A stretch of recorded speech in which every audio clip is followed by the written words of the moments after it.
The following episode is directed, produced, and distributed by Leeward Podcast Productions. All stories contained within are used either with the author's consent or are listed as public domain. If any of our terrifying tales happen to scare the pants off you, or any other article of clothing for that matter, it's not our fault, because we have announced listener discretion is advised. Now, on with the show.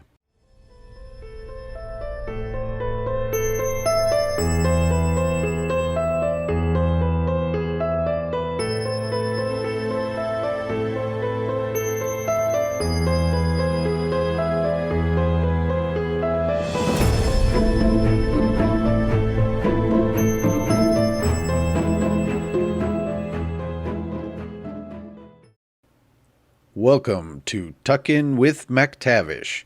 I'm your host for today, Nathaniel. Thanks to Mactavish fan James Anderson in Michigan, who was able to decipher part of our code, the team is in Paris, France, searching as we speak. If you can decipher the remainder, please head over to our social media and aid our search team. In the meantime, for tonight's tantalizing tale, we have The Cold Embrace by Mary Elizabeth Braddon. So while you tuck in and prepare yourself, here is a brief word from our sponsor. Leeward Podcast Productions proudly presents History versus Herstory. Hey, we all know spouses disagree on subjects both great and small, but how many couples are prepared to present their side for your judgment and listening pleasure? So join our husband and wife team, Nathaniel and Crystal, weekly as the pair face off on a whole range of tantalizing topics and incendiary issues. During each episode, one of their family will present them with 2 questions and then act as referee, judge, and jury. As an added twist, these parents have no idea what they face ahead of time. That's right, so you won't want to miss a minute of this unique and unscripted show that may just test the limits of opposites attract. Find History vs. Herstory on Apple Podcasts, Google, Spotify, or wherever you get your podcasts today. And don't forget to check out our other wonderful podcasts on the Leeward Podcast Productions Network at leewardpodcasting.com. And now, back to our show. He was an artist. Such things as happened to him happen sometimes to artists. He was a German. Such things as happened to him happen sometimes to Germans. He was young, handsome, studious, enthusiastic, metaphysical, reckless, unbelieving, heartless. And being young, handsome, and eloquent, he was beloved. He was an orphan under the guardianship of his dead father's brother, his uncle Wilhelm, in whose house he had been brought up from as a little child, and she who loved him was his cousin Gertrude, whom he swore he loved in return. Did he love her? Yes, when he first swore it. It soon wore out, this passionate love, how threadbare and wretched a sentiment it became at last in the selfish heart of the student. But in its golden dawn, when he was only 19, and had just returned from his apprenticeship to the great painter at Antwerp, and they wandered together in the most romantic outskirts of the city at rosary sunset, by holy moonlight, or bright and joyous morning, how beautiful a dream. They kept it a secret from Wilhelm, as he has the father's ambition of a wealthy suitor for his only child, a cold and dreary vision beside the lover's dream. So they are betrothed, and standing side by side when the dying sun and the pale rising moon divide the heavens, he puts the betrothal ring upon her finger, the white and taper finger whose slender shape he knows so well. This ring is a particular one, a massive golden serpent, its tail in its mouth, the symbol of eternity. It had been his mother's, and he would know it amongst 1,000. If he were to become blind tomorrow, he could select it from amongst 1,000 by the touch alone. He places it on her finger, and they swear to be true to each other forever, and ever, and ever, through trouble and danger, sorrow and change, in wealth or poverty. Her father must needs be one to consent to their union by and by, for they are now betrothed, and death alone could part them. But the young student, the scoffer at revelation, yet the enthusiastic adorer of the mystical, asks, "Can death part us? I would return for you from the grave, Gertrude. My soul would come back to be near my love. And you, if you died before me, the cold earth would not hold you from me. If you loved me, you would return, and again these fair arms would be clasped around your neck as they are now." But she told him, with a holier light in her deep blue eyes than has ever shone in his, she told him that the dead who die at peace with God are happy in heaven, and cannot return to the troubled earth, and that it is only the suicide, the lost wretch on whom the sorrowful angel shut the door of paradise, whose unholy spirit haunts the footsteps of the living. The first year of their betrothal is past, and she is alone, for he has gone to Italy on a commission from some rich man to copy Raphael's, Titian's, Guido's in a gallery at Florence. He has gone to win fame, perhaps, but it is not the less bitter he is gone. Of course her father misses his young nephew, who has been as a son to him, and he thinks his daughter's sadness no more than a cousin should feel for a cousin's absence. In the meantime, the weeks and months pass. The lover writes, often at first, then seldom, at last, not at all. How many excuses she invents for him! How many times she goes to the distant little post office to which he is to address his letters. How many times she hopes, only to be disappointed. How many times she despairs, only to hope once again. But real despair comes at last, and will not be put off any more. The rich suitor appears on the scene, and her father is determined. She is to marry at once. The wedding day is fixed, the 15th of June. The date seems to burn into her brain. The date, written in fire, dances forever before her eyes. The date, shrieked by the Furies, sounds continually in her ears. But there is time yet. It is the middle of May. There is time for a letter to reach him in Florence. There is time for him to come back to Brunswick, to take her away and marry her, in spite of her father, in spite of the whole world. But the days and weeks fly by, and he does not write. He does not come. This is indeed despair which usurps her heart, and will not be put away. It is the 14th of June. For the last time she goes to the little post office, for the last time she asks the old question, and they give her, for the last time, the dreary answer, no, no letter. For the last time, for tomorrow is the day appointed for the bridal. Her father will hear no entreaties. Her rich suitor will not listen to her prayers. They will not be put off a day, an hour. Tonight alone is hers, this night, which she may employ as she will. She takes another path than that leads her home. She hurries through some by-streets of the city, out onto the lonely bridge, where he and she had stood so often in the sunset, watching the rose-colored light glow, fade, and die upon the river. He returns from Florence. He had received her letter. That letter, blotted with tears, entreating, despairing, he had received it, but he loved her no longer. A young Florentine, who has sat for him as a model, had bewitched his fancy, that fancy which with him stood in place of a heart, and Gertrude had been half forgotten. If she had a rich suitor, good, let her marry him. Better for her, better far for himself. He had no wish to fetter himself with a wife. Had he not his art always, his eternal bride, his unchanging mistress? Thus he thought it wiser to delay his journey to Brunswick, so that he should arrive when the wedding was over, arrive in time to salute the bride. And the vows, the mystical fancies, the belief in his return even after death, to embrace his beloved, oh, gone out of his life, melted away forever, those foolish dreams of his boyhood. So on the 15th of June he enters Brunswick, by that very bridge on which he stood, the stars looking down on her the night before. He strolls across the bridge and down by the water's edge, a great rough dog at his heels, and the smoke from his short meerschaum pipe curling in blue wreaths fantastically in the pure morning air. He has his sketchbook under his arm, and attracted now and then by some object that catches his artist's eye, stops to draw. A few weeds and pebbles on the river's brink, a crag on the opposite shore, a group of pillared willows in the distance. When he is done, he admires his drawing, shuts his sketchbook, empties the ash from his pipe, refills from his tobacco pouch, sings the refrain of a gay drinking song, calls to his dog, smokes again, and walks on. Suddenly he opens his sketchbook again. This time that which attracts him is a group of figures. But what is it? It is not a funeral, for there are no mourners.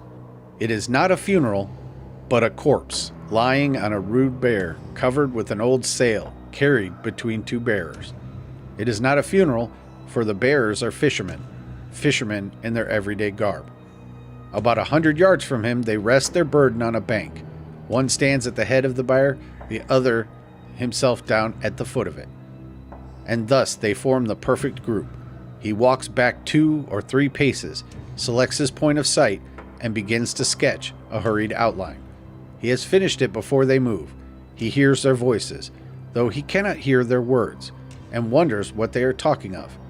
Presently he walks on and joins them. "You have a corpse there, my friends," he says. "Yes, a corpse washed ashore an hour ago." "Drowned?"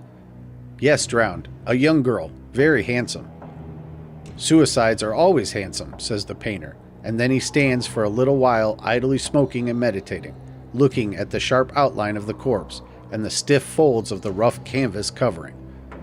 Life is such a golden holiday for him, young, ambitious, clever, that it seems as through sorrow and death could have no part in his destiny. At last he says that, as this poor suicide is so handsome, he should like to make a sketch of her. He gives the fishermen some money, and they offer to remove the sailcloth that covers her features. No, he will do it himself. He lifts the rough, coarse, wet canvas from her face. What face?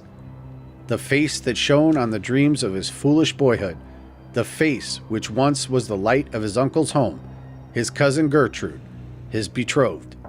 He sees, as in one place, while he draws in one breath, the rigid features, the marble arms, the hand crossed on the cold bosom, and, on the third finger of the left hand, the ring which had been his mother's, the golden serpent, the ring which, if he were to become blind, he could select from 1,000 others by the touch alone. But he is a genius and a metaphysician. Grief, true grief, is not for such as he. His first thought is of flight anywhere out of that accursed city, anywhere far from the brink of that hideous river, anywhere away from remorse, anywhere to forget. He is miles on the road that leads away from Brunswick before he knows that he has walked a step. It is only with his dog lies down panting at his feet that he feels how exhausted he is himself, and sits down upon the bank to rest. How the landscape spins round and round before his dizzied eyes, while his morning sketch of the 2 fishermen and the canvas-covered bier glares redly at him out of the twilight.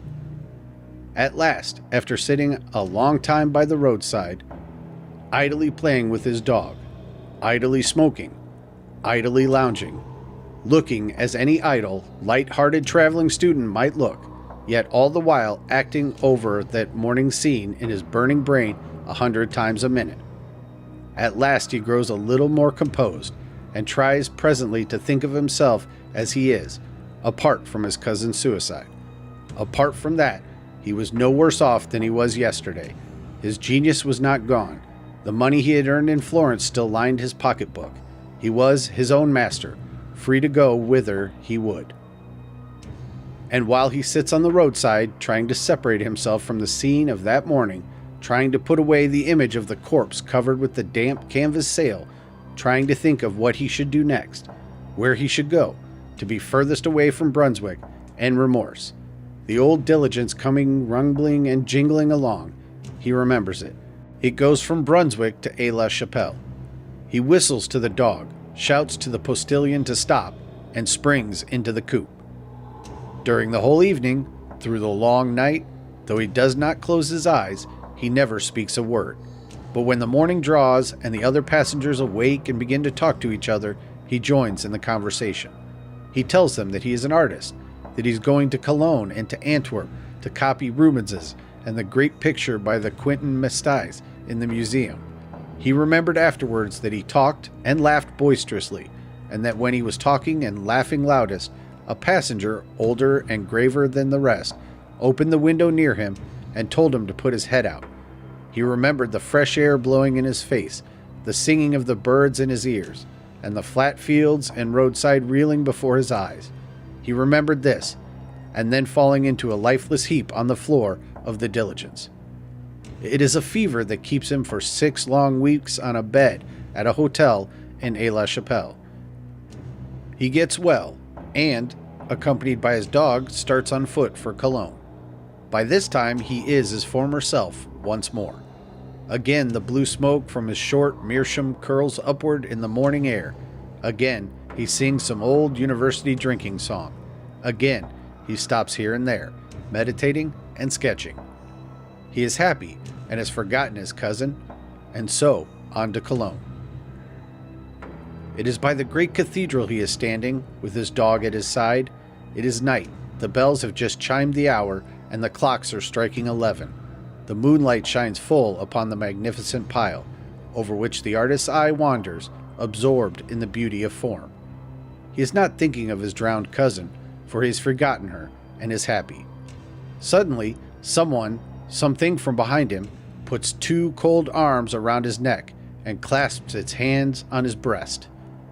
And yet, there's no one behind him, for on the flags bathed in the broad moonlight there are only 2 shadows, his own and his dog's. He turns quickly round. There is no one, nothing to be seen in the broad square but himself and his dog. And though he feels, he cannot see the cold arms clasped around his neck. It is not ghostly, this embrace, for it is palpable to the touch. It cannot be real, for it is invisible. He tries to throw off the cold caress. He clasps the hands in his own to tear them asunder and to cast them off his neck. He can feel the long, delicate fingers, cold and wet beneath his touch, and on the 3rd finger of the left hand he can feel the ring, which was his mother's, the golden serpent, the ring which he has always said he would know among 1,000 by touch alone. He knows it now. His dead cousin's cold arms are around his neck. His dead cousin's wet hands are clasped upon his breast. He asked himself if he is mad.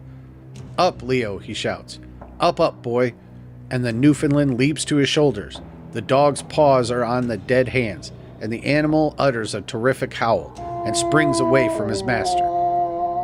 The student stands in the moonlight, the dead arms around his neck, and the dog at his little distance, moaning piteously. Presently a watchman, alarmed by the howling of the dog, comes into the square to see what is wrong. In a breath, the cold arms are gone. He takes the watchman home to the hotel with him and gives him money. In his gratitude, he could have given the man half his little fortune. Will it ever come again, this embrace of the dead? He tries never to be alone. He makes 100 acquaintances and shares the chamber of another student. He starts up if he is left by himself in the public room of the inn where he is staying, and runs into the street. People notice his strange actions and begin to think that he is mad. But, in spite of it all, he is alone once more, for one night the public room being empty for a moment, when on some idle pretense he strolls into the street is empty too, and for the second time he feels the cold arms round his neck, and for the second time he calls on his dog. The animal shrinks away from him with a piteous howl. After this he leaves Cologne, still traveling on foot, of necessity now, for his money is getting low. He joins traveling hawkers. He walks side by side with laborers. He talks to every foot passenger he falls in with, and tries from morning till night to get company on the road. At night, he sleeps by the fire in the kitchen of the inn at which he stops. But do what he will, he is often alone, and it is now a common thing for him to feel the cold arms around his neck. Many months have passed since his cousin's death. Autumn, winter, early spring. His money is nearly gone. His health is utterly broken. He is the shadow of his former self, and he is getting near to Paris. He will reach that city at the time of the carnival. To this he looks forward. In Paris, in carnival time, he need never surely be alone, never feel the deadly caress. He may even be recovered from his lost gaiety, his lost health, once more resume his profession, once more earn fame and money by his art. How hard he tries to get over the distance that divides him from Paris, while day by day he grows weaker, and his steps slower and more heavy. But there is an end at last. The long, dreary roads are past. This is Paris, which he enters for the first time. Paris, of which he had dreamed so much. Paris, whose million voices are to exorcise his phantom.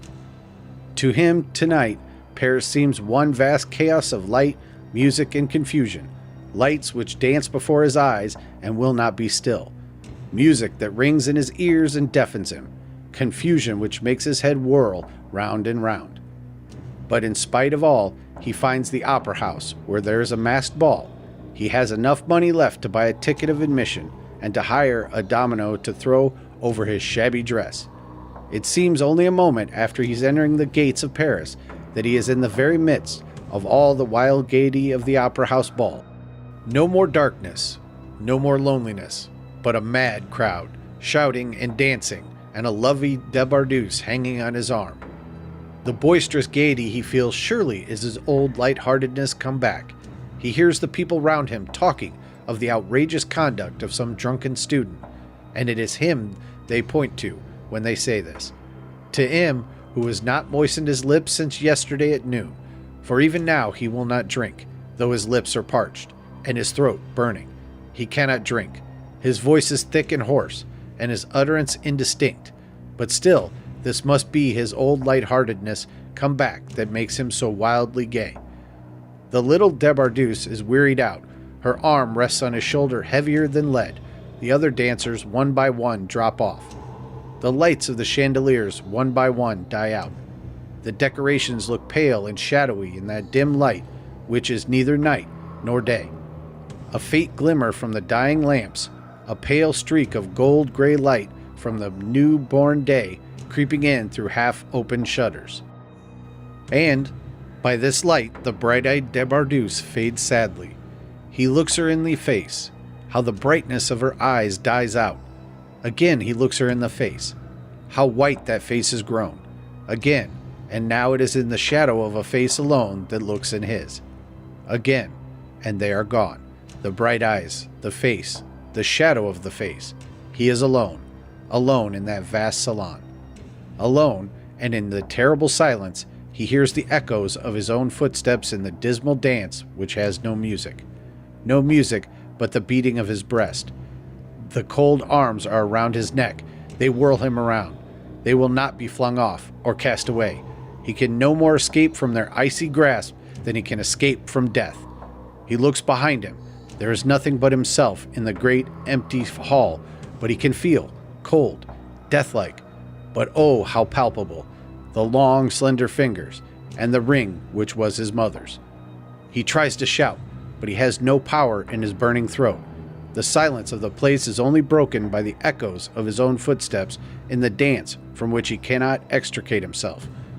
Who says he has no partner? The cold hands are clasped around his breast, and now he does not shun their caress.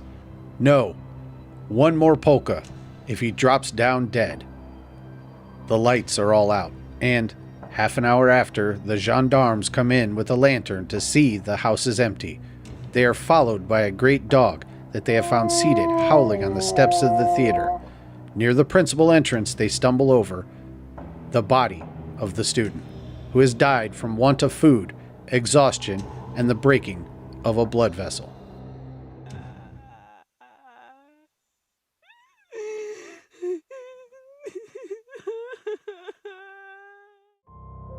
You've been listening to Tuck In with Mactavish, a Leeward podcast production.